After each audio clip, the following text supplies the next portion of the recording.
Hello and welcome back to my channel. I'm Jamie and today I'm going to be talking about the life, death and rebirth of BBC Three. As you may or may not know, I'm a massive fan of programmes produced by the BBC. They're very high quality and incredibly entertaining. Honourable mentions go to Line of Duty, Bodyguard and Ghosts, all of which are recommended in my TV shows I won't stop recommending to people video, which you can find here. Now, one channel that the BBC produces that I feel make brilliant programmes but is kind of for the most part under the radar is BBC Three.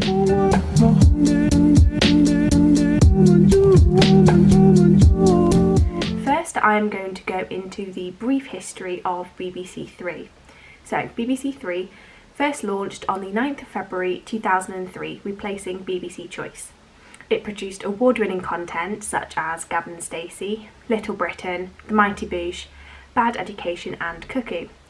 Its programmes are aimed towards people between 16 and 34 years old, and they make a variety of different genres, from sitcoms to documentaries and reality TV shows to dramas.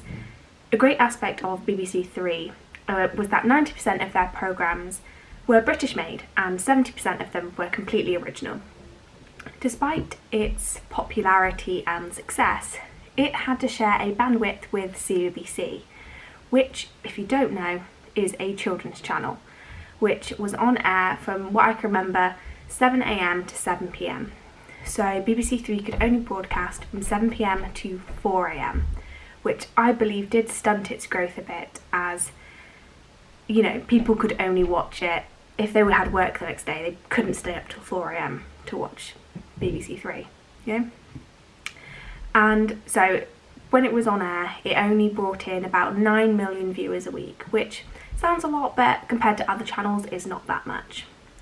So in 2014, there was a £100 million budget cut within the BBC, which led to BBC Three having to stop broadcasting on TV and move online to BBC iPlayer. BBC Three was only given 50% of its budget to produce shows.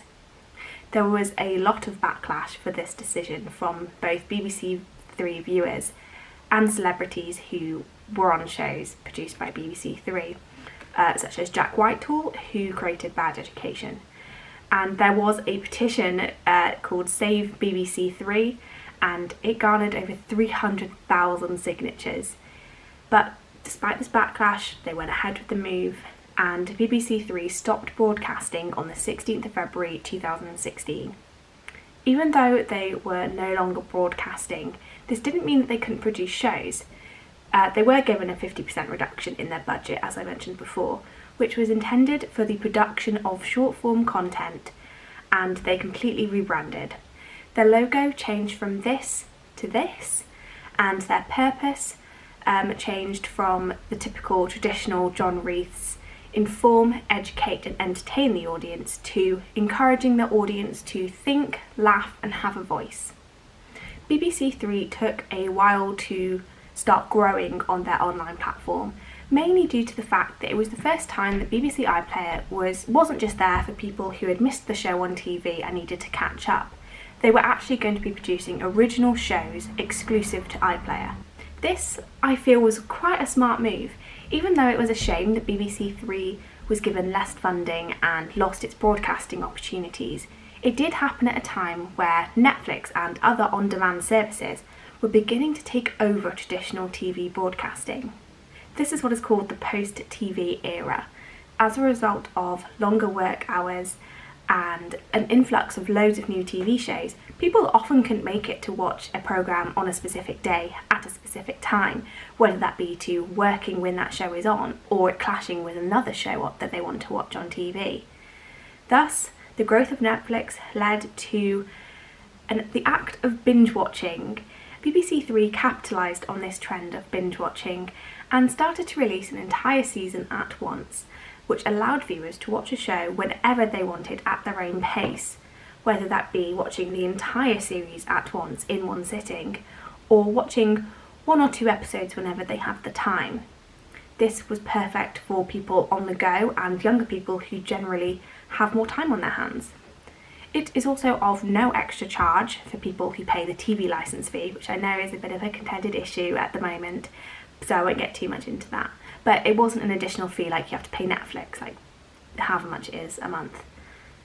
One thing I noticed about the shows produced by BBC Three is that there doesn't seem to be much official advertising. Most of the times when I really enjoy the show, I either find it by chance when browsing through iPlayer, or I hear about it on Twitter because everybody is going mad about it online. And it's only after a few months of the show going viral that I really begin to see the show advertised to me.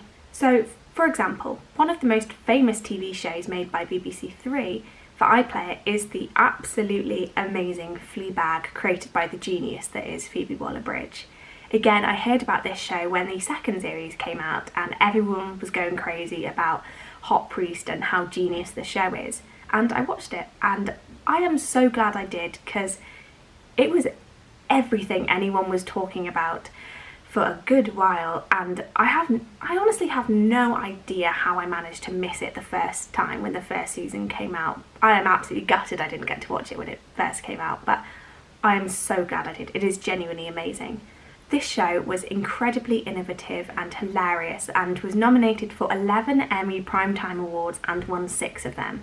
It was an absolute hit among its target audience, with over 2.5 million people watching the season finale when it came out, which also was given a 1-hour slot on BBC One because of how successful the first season was. So 2.5 million people watching simultaneously on iPlayer and on BBC One. This was a 246% increase in viewers, which is insane. Again, Normal People, a new show that's come out in lockdown. I hadn't heard of it at all until I saw people fawning over Connell and Marianne on Twitter. It was literally all people on Twitter were talking about, and it was trending and it was very talked about, so again, I had to watch it.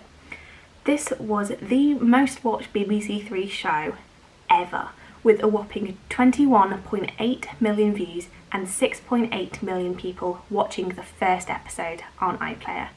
Another very popular show is This Country, which again I didn't see much about in terms of advertising and instead was recommended to me by a friend, and again recorded 52 million streams over the course of the 3 seasons.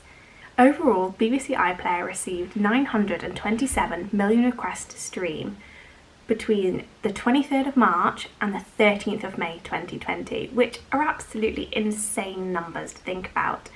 Obviously this is due in part to people having more time on their hands because of lockdown, but a massive part of this is because BBC Three's programmes were being readily available by the season, making it very tempting to binge watch. These 3 shows I've mentioned have launched BBC Three and the BBC as a whole into entirely new territories.